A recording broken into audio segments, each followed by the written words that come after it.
मंच पर उपस्थित सभी परम श्रद्धेय संत वृंद, उपस्थित नागरिक सज्जन, माता भगिनी और मंच पर उपस्थित मुख्यमंत्री जी, उनके सहायक मंत्रीगण, केंद्रीय मंत्री जी नितिन जी, सभी को नमस्कार। इस प्रसंग पर आपके सामने जो विषय आना चाहिए वो अब तक आ चुका है, उसका मनन ठीक से करना चाहिए।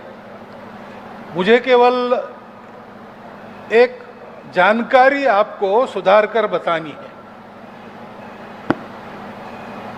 भारत में जब रथ यात्राएं चली,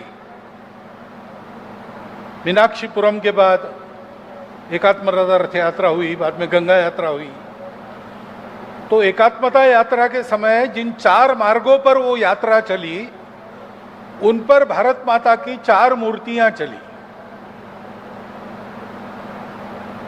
उस समय स्वर्गीय मोरोपंत जी पिंगले के मन में ये बात आई कि नागपुर में भारत माता का मंदिर होना चाहिए। जो मेरे मन में ये कल्पना आई, ऐसा कहा गया है, वो सही नहीं है, कल्पना उनकी है। उस समय वो हो नहीं सका। 4 में से एक मूर्ति बनी, यहां नागपुर में आ गई, लेकिन राम मंदिर का आंदोलन आ गया। 30 साल हम लोग व्यस्त रहे। बाद में मोरोपंत जी तो चले गए, लेकिन यहाँ हॉस्पिटल बना और हॉस्पिटल में एक मंदिर होना ही चाहिए, ऐसा शैलेश जी को पहले से लग रहा था। तो मेरे पास जब आए तब मैंने उनको कहा कि आप भारत माता का मंदिर बनाओ और उसकी मूर्ति कैसी हो। तो फिर वंदे मातरम के कारण मेरे मन में ये कल्पना आई, त्वम ही दुर्गा दश प्रहरण धारिणी। तो दश प्रहरण धारिणी दुर्गा तो आवश्यक है, क्योंकि शक्ति के बिना कुछ नहीं होता है। सत्य को भी शक्ति का सहारा लेके ही दुनिया में प्रचलित करना पड़ता है। एक भारतवर्ष ऐसा है जिसमें सत्य को सत्य के मूल्य पर ग्रहण करते हैं, शक्ति की आवश्यकता रहती नहीं। लेकिन बाकी दुनिया तो जिसकी लाठी उसकी भैंस, ऐसा मानने वाली है। तो फिर मेरे मन में आया कि वहां से प्रारंभ है, लेकिन बाद में कमलाम कमलदल विहारिणी, वाणी विद्यादायिनी, ये सब है। तो इन सब के स्वरूप को लेकर अपने इस भारत माता के स्वरूप की प्रतिष्ठापना नागपुर में होनी चाहिए, ऐसी कल्पना अगर पहले आई है। और इतना बड़ा काम, एक कैंसर हॉस्पिटल खड़ा किया, एक रुग्णालय खड़ा करने जा रहे हैं, तो कर्तृत्ववान लोगों की एक समूह अपने सामने है। तो मैंने उनको कहा कि यहाँ भारत दुर्गा की प्रतिष्ठापना होनी चाहिए। तो वो मेरी कल्पना है, ऐसा मानकर जो कहा गया मेरे बारे में, उसको आप रद्द कर दीजिए। कल्पना मोरोपंत जी की है, ये ध्यान में रखिए। वैसे भी संत लोग और किसी के परगुण परमाणु पर्वती कृत्य नित्यम, ऐसा हमेशा करते हैं। तो ऐसी जो बातें हुई है वो तो उनका बड़प्पन है। बाकी आप नागपुर के हैं, इसलिए मुझे आप अच्छी तरह जानते हो, तो उसके बारे में मुझे कुछ कहने की आवश्यकता नहीं है। परंतु और एक बात है, मंदिर हो गया, होगा, उसकी व्यवस्था भी बनेगी। वहाँ रोज पूजा अर्चा वगैरह सब होगा, विधिवत होगा। हम लोग भी आते रहेंगे, भारत दुर्गा का दर्शन करेंगे। परंतु भारत दुर्गा की पूजा केवल मंदिर के पुजारी करेंगे या मंदिर की व्यवस्थापक मंडली करेगी, इससे नहीं होगा। वो पूजा हम सबको करनी पड़ेगी और उसके पूजा का विधि अलग है। सबने करने की जो पूजा है उसकी विधि अलग है। कैसी पूजा करते हैं? शिवो भूतवा शिवम यजेत, ऐसा कहा गया है कि भगवान शिव की पूजा करनी है तो आपको शिव बनना चाहिए स्वयं को, तभी वो सत्य पूजा होगी। वैसे भारत दुर्गा की पूजा करनी है तो भारत बनना पड़ेगा। जो भारत का वर्णन हुआ संतों के द्वारा किया गया, अधिकृत वाणी से प्रमाण सहित आपको बताया गया, वैसा हमको बनना पड़ेगा।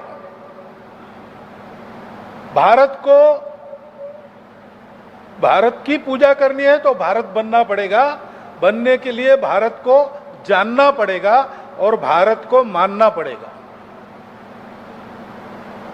अंग्रेजों की 150 साल की गुलामी के पश्चात हमारे मन बुद्धि पर एक पश्चिमी लेप चढ़ गया है, उसको उतार कर जानना पड़ेगा। अपने रोजमर्रा की कृति से लेकर तो राष्ट्रीय मामलों में विचार करने तक हम सबको भारत होना पड़ेगा। ऐसा जब बताते हैं तो ये बहुत बड़ा काम लगता है और है भी, आसान नहीं है। परंतु छोटी बातों से हम शुरू करें। भाषा भूषा भजन भवन भ्रमण भोजन हम कहते हैं, अभी पंच परिवर्तन की बातें हमारी चली है, आपने सुनी है। वो क्या है? वो अपने को भारत बनना है, छोटी कृतियों से शुरू कीजिए, करेंगे तो पहुंचेंगे। योजनानाम सहस्रोपि शनैर गच्छेत् पिपीलिका। छोटी चींटी है, छोटे छोटे कदम डालती है, लेकिन छोटे छोटे कदमों से चलते चलते सहस्र योजन भी दूर चली जाती है, गांव बदल देती है, नागपुर से चंद्रपुर चली जाती है। ये प्रत्यक्ष है। और अगच्छन वैनतयोपि पदम एकम न गच्छति। बड़ा कीर्तिमान गरुड़ है, सारे नभ को पाट सकता है, प्रत्यक्ष विष्णु का भार सहन करते हुए उनको यहां से वहां ले जा सकता है, लेकिन जाएगा ही नहीं तो कहीं भी नहीं जाएगा। और इसलिए भारत दुर्गा मंदिर के आज के शिलान्यास के कार्यक्रम में जो अपेक्षाएं व्यक्त की गई है इस मंदिर से जो होना है, वो तो बिल्कुल सत्य बात है। मोरोपंत जी की कल्पना थी, संयोग से ऐसी टीम आज है नागपुर में, उनके सामने व्यक्त करने का विचार मेरे मन में आया, मैंने किया और ये सब हो रहा है। ये बातें तो संयोग की ही है। आज अष्टमी है, शक्ति जागने का दिन है और शक्ति का दिन शुक्रवार है, ये भी संयोग ही है। 24 तारीख निकालते समय ये सब हमको पता नहीं था, परंतु इस सबके पीछे जो संकेत है वो अगर फलप्रद होना है तो हम लोगों को यहाँ नित्य आके उस मूर्ति का दर्शन करके उसके भाव को समझ पर अपने जीवन में ये सब करना पड़ेगा, निर्भय होना पड़ेगा, स्व के अधिष्ठान पर अपना जीवन बनाना पड़ेगा, अपना और अपने परिवार का। और कितनी भी कठिनाइयां दिखे, जैसा कहा गया कि अभी देखेंगे तो पता नहीं चलता भारत विश्वगुरु होने वाला है क्या, कैसी दुनिया की अवस्था है। अपनी भी अवस्था अभी पक्की होनी है, अभी चल रहा है, तो होगा कि नहीं होगा ऐसा लगता है। इस दुविधा से मुक्त होना, होगा कि नहीं होगा, ऐसी दुविधा राम मंदिर के बारे में भी चली, 30 साल चली। लेकिन मुझे लोग पूछते थे तो मैं कहता था कि होगा, कैसे होगा वो मुझे पता नहीं, होगा। देवराज जी ने कहा है 20 या 30 साल में हो जाएगा। 30 साल के बाद पूछना, अगर नहीं हुआ तो, उसके पहले मत पूछो, ऐसा मैं कहता था। एक भरोसा मन में पैदा मैंने कर लिया था। और 2010 में 20 साल के बाद इलाहाबाद हाईकोर्ट का निर्णय आया और 30 में सुप्रीम कोर्ट का निर्णय आया। तो भाई मेरे कहने का प्रश्न ये नहीं है, लेकिन जो होनी है वो होके रहेगी। आज आप विचार कीजिए कि दुनिया की जो हालत है उसमें अगर भारत का रास्ता दुनिया में नहीं लिया तो भविष्य है क्या? अनिवार्य है। जो अनिवार्य है उसके बारे में शंका मत रखना। क्या होगा कैसे होगा इस दुविधा में नहीं पड़ना। मुझे जो करना है वो एक एक कदम मैं बढ़ाऊं। तो नागपुर में स्थापित हुए भारत दुर्गा के मंदिर की पूजा पूरे भारत भर नित्य प्रतिदिन प्रत्येक घर में प्रत्येक व्यक्ति करेगा। और उसके चलते आज एक ईश्वरीय संकल्प के नाते संतों के मुख से जो घोषणा हुई है कि भारत विश्व गुरु बनेगा, भारत का जो जो खो गया है वो वापस आ जाएगा, भारत शक्ति संपन्न बनेगा, शील संपन्न बनेगा और संपूर्ण विश्व को अपने उभय करों से अभय प्रदान करने वाली भारत माता अपने भाव जगत में हम सब लोग प्रत्यक्ष देखेंगे। वो अवसर अपने जीते जी हमारे इसी देह में इन्हीं आंखों से हम लोग देख सकेंगे। संकल्प के पीछे आचरण अगर खड़ा करते हैं संकल्प के अनुरूप, तो जो शक्ति खड़ी होती है वो इतनी समर्थ रहती है कि वो समय आता है तब 1 मिनट में अपना काम कर देती है।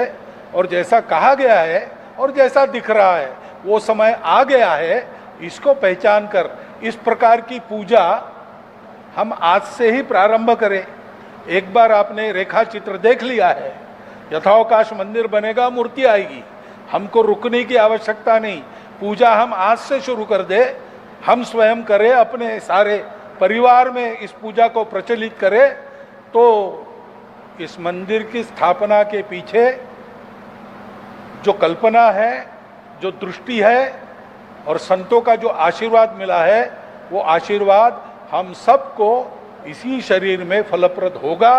ऐसा सबको वो फलप्रद हो, यह शुभकामना मैं आप सबको देता हूं और मेरा भाषण समाप्त करूं।